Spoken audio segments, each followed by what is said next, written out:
மத்திய பிரதேசத்தில் இயங்கும் இந்தூர் மாவ் டெமு பயணிகள் ரயிலின் லோகோ பைலட் சாலையோர கடையில் சமோசா வாங்குவதற்காக ரயிலை நிறுத்திவிட்டு கீழே இறங்கியதாக கூறப்படும் வீடியோ ஒன்று சமூக ஊடகங்களில் வைரலாகி பெரும் சர்ச்சையை ஏற்படுத்தியுள்ளது. பயணிகள் பாதுகாப்பு, ரயில்வே விதிமுறைகள் மற்றும் அதிகாரிகளின் கண்காணிப்பு குறித்து பல்வேறு கேள்விகளை இந்த வீடியோ எழுப்பியுள்ளது. சம்பவம் தொடர்பாக ரயில்வே நிர்வாகம் அதிகாரப்பூர்வ விசாரணைக்கு உத்தரவிட்டுள்ளது. சமூக ஊடகங்களில் பரவி வரும் அந்த வீடியோவில் ரயில் தண்டவாளத்தின் ஓரத்தில் அமைந்துள்ள சிறிய கடை ஒன்றின் அருகே ரயில் நின்றிருப்பது தெரிகிறது. அதன்பின் லோகோ பைலட் என கூறப்படும் ஒருவர் கேபினிலிருந்து இறங்கி கடைக்கு சென்று சமோசா வாங்கிவிட்டு மீண்டும் நடந்து வந்து ரயிலில் ஏறுகிறார். அவர் கேபினுக்குள் சென்ற சில நொடிகளில் ரயில் மீண்டும் தனது பயணத்தை தொடங்குகிறது. இந்த காட்சி இணையத்தில் வேகமாக பரவி விவாதத்துக்கு வழிவகுத்துள்ளது.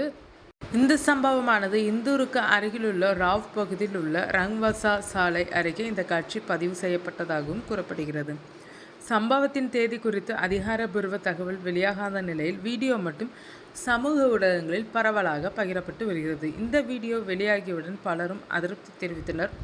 லோகோ பைலட் ரயிலை தனது சொந்த வாகனம் போல நினைத்து எப்போது வேண்டுமானாலும் நிறுத்தி சமோசா வாங்கி செல்கிறார் என்று ஒருவர் விமர்சித்தார். மற்றொருவர் இதுதான் நமது விஸ்வகுரு பாரதம் என்று கிண்டலாக பதிவிட்டார். மேலும் பயணிகள் உயிர் பாதுகாப்பு தொடர்பான பொறுப்பில் இருக்கும் ஒருவர் இவ்வாறு நடந்து கொண்டதாக கூறப்படுவது மிகவும் கவலைக்குரியது என்று பலர் கருத்து தெரிவித்துள்ளனர். அப்பகுதி குடியிருப்பாளர்களின் கூற்றுப்படி இது முதல் முறை நடைபெறும் சம்பவம் அல்ல. இந்தூர் மாவ் டெமு ரயில் அந்த பகுதியில் அடிக்கடி சில நிமிடங்கள் நிற்பதாகவும் அப்போது லோகோ பைலட் அருகிலுள்ள கடையில் தேநீர் அல்லது சிற்றுண்டி வாங்குவதற்காக கீழே இறங்குவதாகவும் அவர்கள் குற்றம் சாட்டியதாக தகவல்கள் வெளியாகியுள்ளனர். இருப்பினும் இந்த குற்றச்சாட்டுகள் குறித்து ரயில்வே தரப்பில் இதுவரை எந்த அதிகாரப்பூர்வ உறுதிப்பாடும் வெளியாகவில்லை.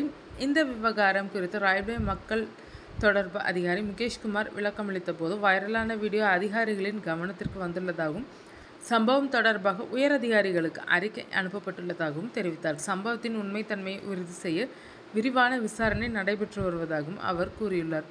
விசாரணையில் லோகோ பைலட் எந்தவித அதிகாரப்பூர்வ அனுமதியும், சிக்னல் காரணமும் அல்லது தொழில்நுட்ப அவசியமும் இன்றி ரயிலை நிறுத்திவிட்டு தனிப்பட்ட காரணத்திற்காக கேபினை விட்டு வெளியேறி இருப்பது உறுதியானால் சம்பந்தப்பட்டவர் மீது கடுமையான ஒழுங்கு நடவடிக்கை எடுக்கப்படும் என்று ரயில்வே அதிகாரிகள் தெரிவித்துள்ளனர். விசாரணையின் ஒரு பகுதியாக அந்த ரயிலின் இயக்க பதிவுகள், நிறுத்தப்பட்ட நேரம், சிக்னல் விவரங்கள், கட்டுப்பாட்டு அறையுடனான தகவல் பரிமாற்றம், GPS மற்றும் செயல்பாட்டு பதிவுகள் உள்ளிட்ட அனைத்து தொழில்நுட்ப ஆதாரங்களும் ஆய்வு செய்யப்பட உள்ளதாக கூறப்படுகிறது. மேலும் அந்த நேரத்தில் ரயிலை நிறுத்துவதற்கான அதிகாரப்பூர்வ காரணம் ஏதேனும் இருந்ததா என்பதும் ஆராயப்படும்.